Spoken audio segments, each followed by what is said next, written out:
Well, my goal here is to show you why it's imperative that every single speaker is put into our showcase of speakers if they want to speak, and now you'll understand why it's mandatory, that in order for them to speak, they have to be included in the showcase of speakers. Now I'm going to show you how to find them.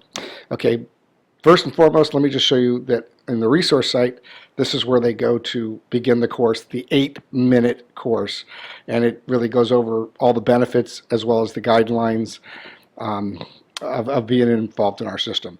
But it's 8 minutes. It's really nothing for them, but it's everything for them as well as it is for you. So let me kind of go through the process. So you're an ambassador, and as an ambassador of your chapter, you have access to this information. You'll have a button called Speakers that does not exist for regular members, only ambassadors.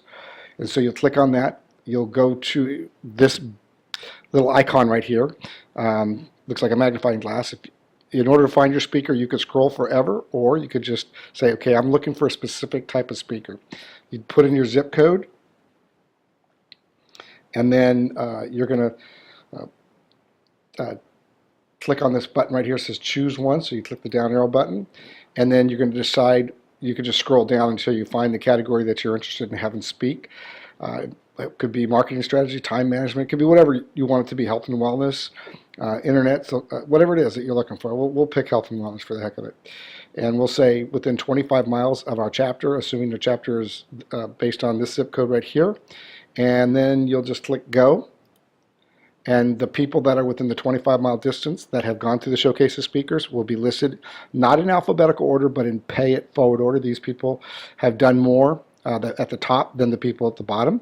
So Anthony's referred more people, referred business to people, etc., checked in at the events that he goes to and so forth. So all these things help him to rate him at the top when you pick a certain category of topics. I could change the topic. I could say building relationships, click go, and then another list of people will show up. Okay, so now you see how it works. Once you pick your speakers, you're going to want to click on each one of these to find out, their email address, phone number, and then reach out to them, see if they are interested in actually speaking. There's another way to find speakers. Besides, you can go 50 miles out, you can go 100 miles out. As far as they're willing to travel, basically, is what it boils down to. These people are willing to travel 50 miles, then obviously they're going to be listed, and you'll be able to get access to their information. So I'll click on Gary, and you'll see he's spoken 11 times. He's been rated as a 5-star speaker, and this is all his information, and you can contact him through his email and or phone number to ask if he's interested in speaking for your chapter. It's really that simple. All right, so that was one of the ways. Now I'm going to show you something else. Here's the map. So if you're interested in looking on the map to see who's close by, let me go back to this. You can see down here there's an icon right here. If you click on that button, it takes you to the page that has the map, and then you click on any one of these icons, and you can see how far they're willing to travel based on where your chapter is. This happens to be Northern California, so there's just a plethora of speakers, but you can see how simple it is. Anyway, I just expanded it a little bit so you can see a little bit more. But really, it's that simple.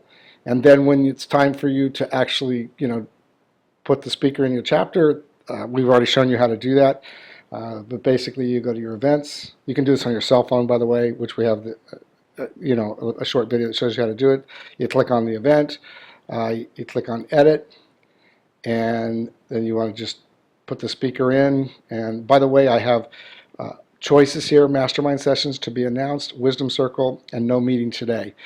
These are not real people, obviously, but these are options. So let's say you're going to do a mastermind session. You're not going to have a live speaker come in that day. Great. You just put that in as your speaker.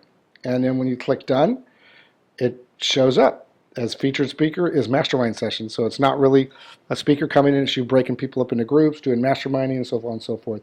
So I'll just go ahead and, I'll show you the, back to the edit, and I'll show you the other two that I put in there. To be announced. Now, this one is not assuming you don't have a speaker lined up, but maybe he hasn't gone through the showcase of speakers. He or she has to go through, because when you make the announcements on your cell phone, you push it out to the group, or they look on the computer, they're not going to see who the speaker is if it says to be announced, because I'll show you what it looks like. It says to be announced. I mean, that's terrible to not have the speaker in here. So we have to have the speakers in there, and this tells us they understand our protocol and our guidelines. That's it.